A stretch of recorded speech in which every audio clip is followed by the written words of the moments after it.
Okay, good afternoon. My name is Erik, and my teammate Trevor and I are software engineers at the Red Hat's Emerging Technologies Group, and between us we work on things like Oshinko development, which is a tool we'll be talking about today, and some internal data science consulting and characterizing the needs of data-driven, insightful applications.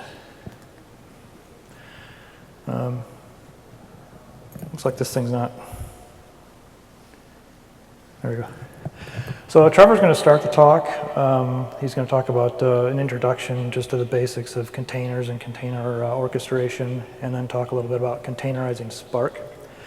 Then I'm going to talk a little bit about Spark's dynamic allocation feature and the associated metrics that it publishes and how we use that to write an elastic worker scaling daemon. So I'm going to hand it off to Trevor here.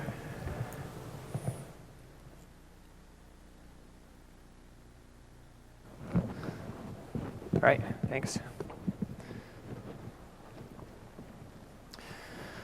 Okay, so just in case some of you are unfamiliar with containers, that wouldn't be surprising. They're talked about a lot, but they're still relatively new. We're going to look briefly at what is a container, how do you manage them, and we're going to talk about motivations for why you would containerize Spark, and then look at a tool we call Oshinko, which makes managing containerized Spark clusters easy. Oops. Oh, no, that's good. Okay, so what is a container in a nutshell? It is a process running in a namespace on a container host. So it's effectively a process in a box. It has its own process table, file system, and routing table. It runs in isolation. It also contains base operating system elements so that you can shell into it and do simple things. And then on top of that foundation, you have your own application-specific code. While a namespace limits what a container can see, you can use C groups to limit what a container can consume, so you don't have containers running roughshod over your host and consuming all the resources. Is this here? We'll just do it this way. Okay, so we described briefly what a container is. What tools do we have in the wild to manage them, in case you're not familiar? We have Docker and Kubernetes. Docker is an open source tool that allows you to build, store, and run containers. You can put containers in a shared central repository and use them among your peers. Kubernetes is a management platform that lets you run multiple containers across clusters of hosts and manage them at scale. So the two together give you the foundation that you need. We have an additional tool called Openshift. Openshift is built around a core of Docker and Kubernetes, and it adds a lot of functionality on top of them for lifecycle management and DevOps tooling. Two of the features it has that are very important are multi-tenancy support and an image called facility called source to image. So for multi-tenancy, Openshift offers multiple users, and each user can also have multiple projects. So you can have your work segmented off nicely from everybody else. The source to image facility is essentially a mechanism that lets you inject user code into an existing framework. So you can have your user application out on Git. You can have a framework image that has all the parts that you need for a full application. And then using source to image, you can inject your user code into that framework image. It will produce a new custom application image that you then launch with your code running. And we'll talk a little bit about that in a few minutes. A nice thing about Openshift is if you download it and install Openshift Origin, you can run it on your laptop with a simple command, OC cluster up. That's all it takes. So I encourage you to give it a try. Let's see. Okay, so what's the motivation for containerizing Spark?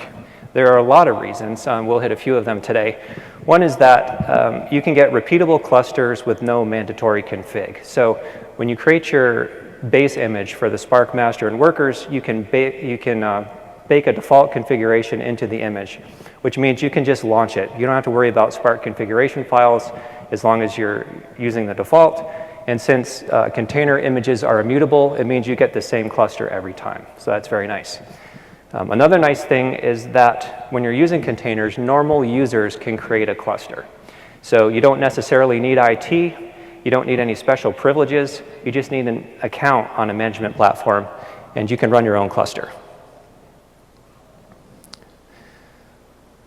Okay, so we believe that the attributes of containers naturally lead to a cluster per application model. So this is a little different than your traditional large dedicated central cluster shared among users. But containers are quick to spin up and down, which means you can launch clusters quickly and clean them up quickly. Isolation means that you can run multiple clusters on the same host without interference very easily. Even though the clusters are separate, data can still be shared through common endpoints. So common data isn't a problem. And so we need to ask ourselves, do I necessarily need to share a large dedicated cluster anymore?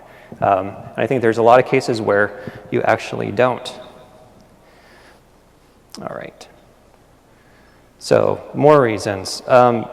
Ephemeral clusters conserve resources, right? Obviously, if you only have a cluster when you need one, then those resources aren't being tied up when you don't need one. Additionally, Kubernetes makes horizontal scale out incredibly simple. So we'll see that a little bit later. The Elastic Worker daemon builds on that foundation. Using a console, you can literally scale a cluster up or down with a mouse click and add or take away workers that way. Or you can do it through simple API calls. And elasticity further conserves resources because just like you don't need clusters when you're not doing any work, you don't need a big cluster when you're only running a small load. So we'll see how the Elastic Worker stuff makes that reality with automatic scaling. All right. So we've touched on containers a little bit. If you would like to hear more about Spark and containers at a little bit deeper level, you can go to our colleague's talk. William Benton will be presenting tomorrow at 11:40 in this very ballroom. So I encourage you to come back for that.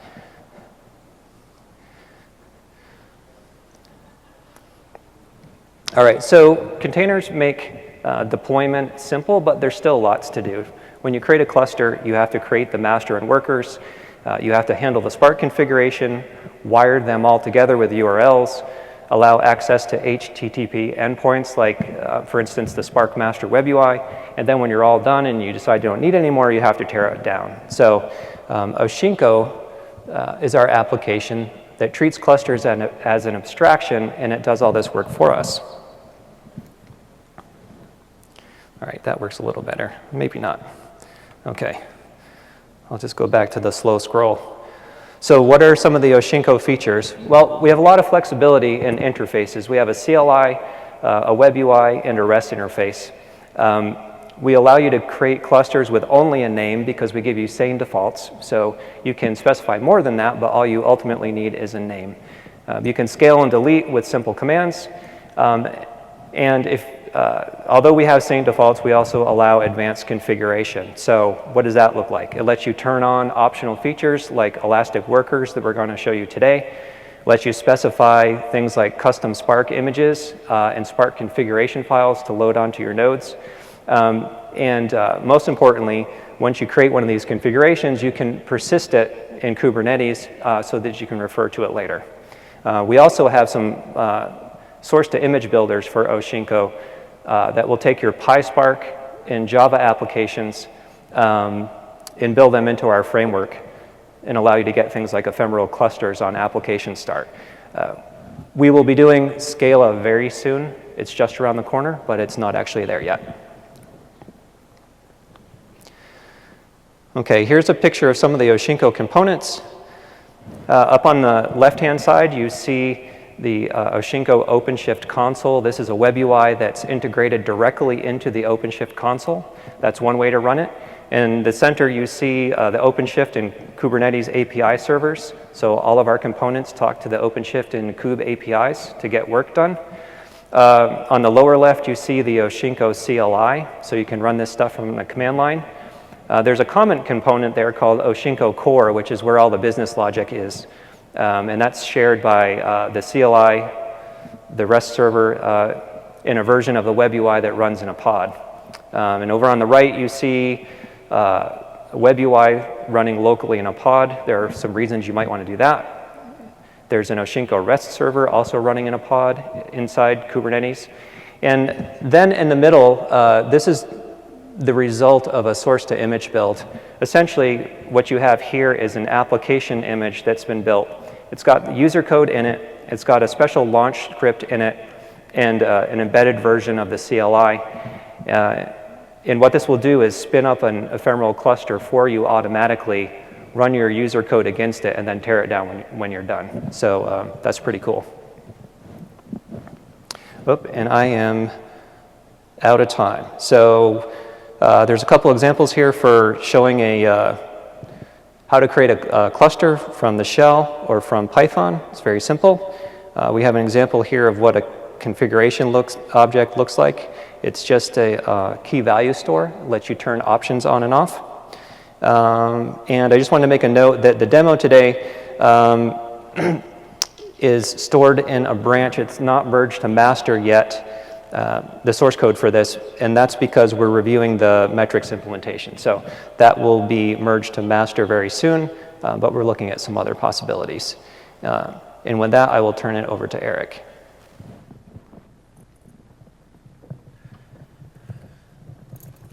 Okay, so yes, we built today's demo of dynamic worker scaling on top of Spark's dynamic allocation feature. And that's a behavior where a Spark application driver can request more or fewer executors depending on its current computational load.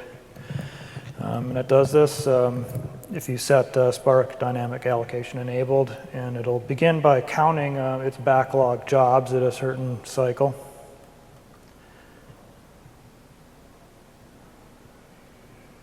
This was supposed to be a sort of animation-like process here. And if the number of backlog jobs is larger than the number of executors that it has, then it can request, basically it'll try to double the number of executors that it has to work with, or however many backlog jobs it has left. And you can configure things like maximum executors that it will request.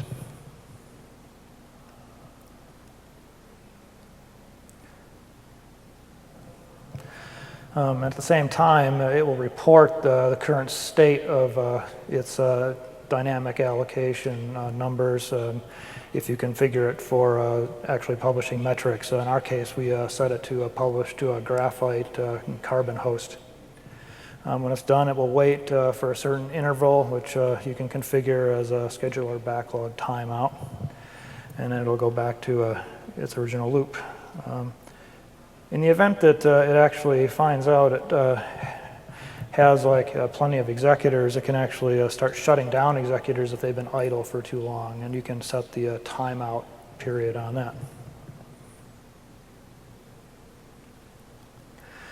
Executor scaling is governed by a few different things. You can configure initial executors, minimum and maximum. And furthermore, it will never ask for more than the number of backlog jobs it has. And so effectively what that means is the maximum it'll scale is to the number of partitions that it has to work with. When you're working with dynamic allocation, you also have to configure a shuffle service which caches the shuffling results outside the executor in the event that executors get shut down during a scale down event.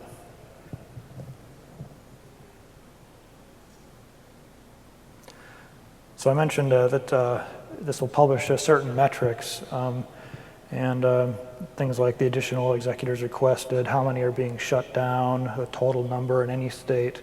The one that we're particularly interested in is called number of target executors, which is total of current and any additional ones that it wants. So it's essentially the total size of the cluster that it would like to have at any given moment.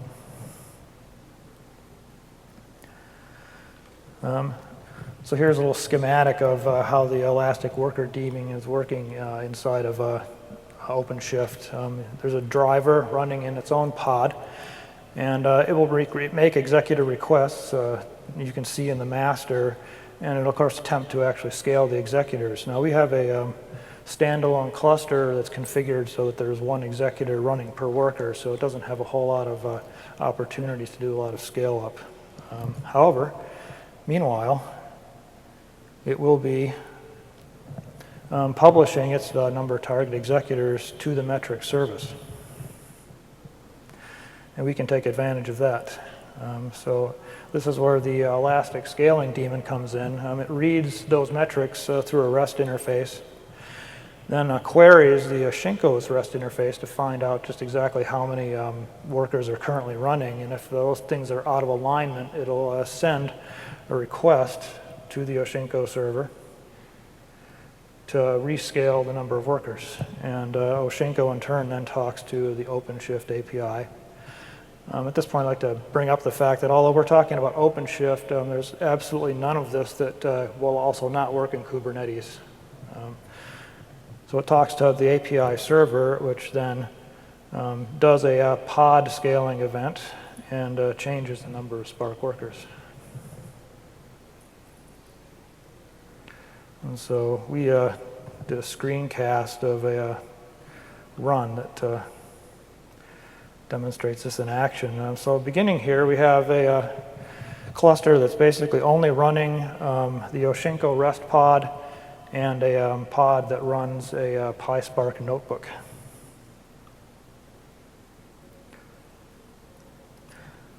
And we can drill down into the notebook here. And the first thing we do is actually pick a cluster name, and typically it's randomized because these clusters, as Trevor mentioned, are ephemeral. And then we find the IP of our Oshinko server. And it sends some information in the form of a OpenShift/Kubernetes object.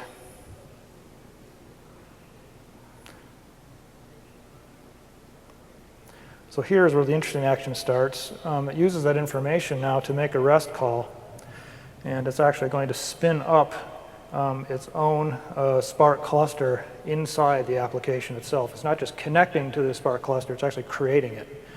And if you look over here, you can actually see pods spinning up that are running the Spark master and Spark workers.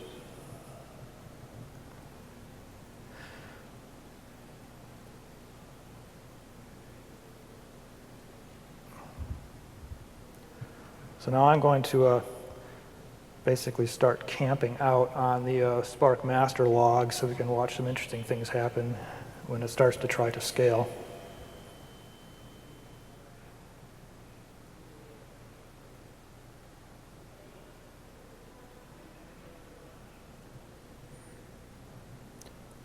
And there's the logs. Nothing has happened yet because we haven't actually started any computation. And so we can actually do clever things also camping out on other Spark metrics. Here we're basically looking at the number of alive workers, and we can loop until we see alive workers. In my case, I basically took long enough to start looking at the Spark logs that they're already done, so that loop completed instantaneously. Here we're configuring the driver itself. So we're turning on metrics and we're turning on dynamic allocation. And so we can write that information straight into the container so that when we actually start the cluster that it has the information it needs.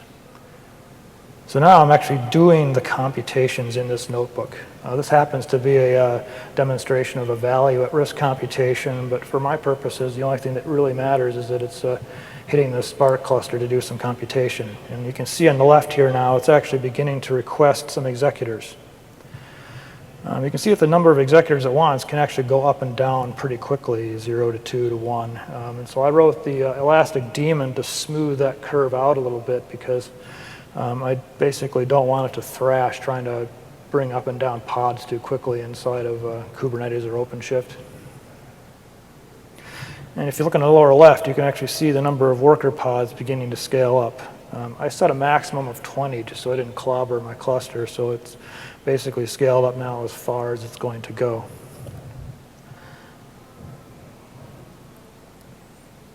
And at this point, it spends a minute or two actually just grinding through its computations, and so I'm going to sort of skip through some of that.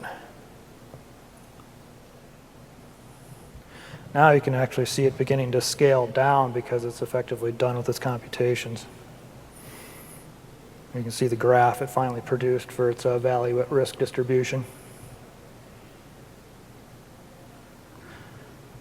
And here, in the lower left now, you can actually see it's actually shutting those worker pods down. So it's scaling the cluster down in response to a reduced demand.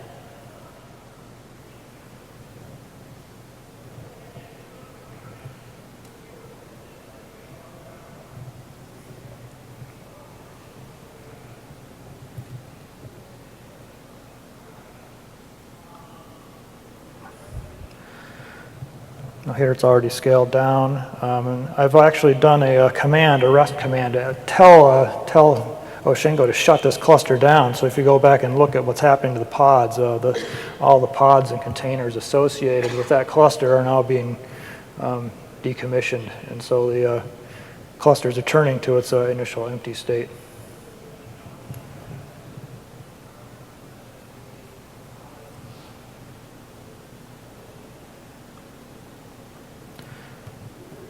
And that is the end of the demo. If you are interested in learning more about this, we are developing this up on our RAD Analytics.io site.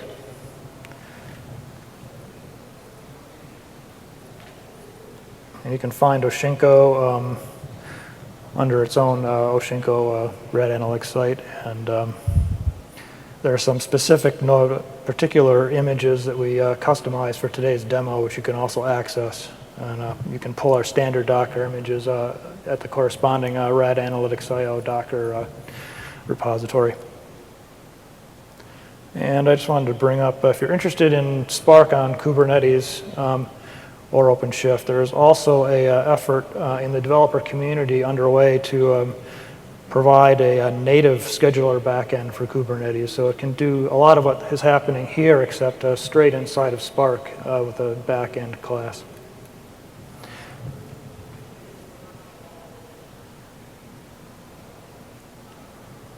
And that's it. Thanks very much.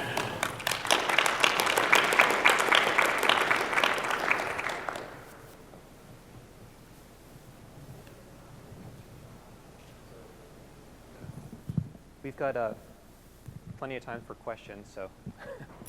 Hi, can you talk a little bit about, so you run Spark in a Docker container and how that interacts with the shuffle service so that when you take down a node, that the data from that container, where do you store that, and how does that interact with the shuffle service?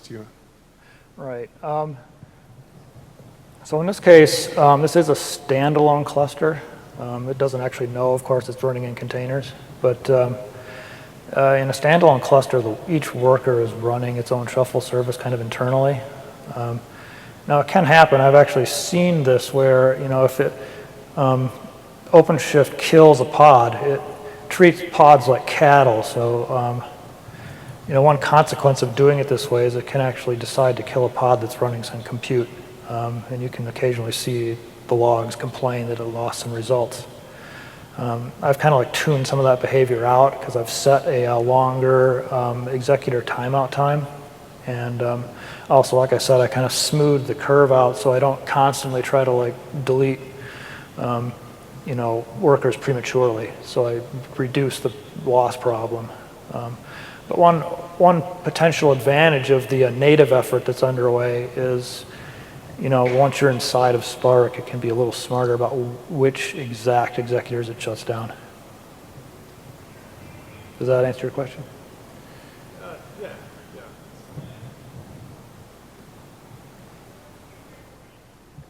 So how does a dynamic allocation work if you're using like a custom manager like Mesos or Yarn? Like, I'm going to just admit I don't actually have a lot of experience using dynamic allocation in either Yarn or Mesos, but fundamentally it works the same way, except that in those cases they're generally running executors directly as processes. They're not actually inside of workers. So when the driver asks for executors, basically, the back end has the logic to talk to those managers and create executors directly. The native Kubernetes effort is working the same way inside of Kubernetes. It talks straight to the kube API and spins up executors instead of workers.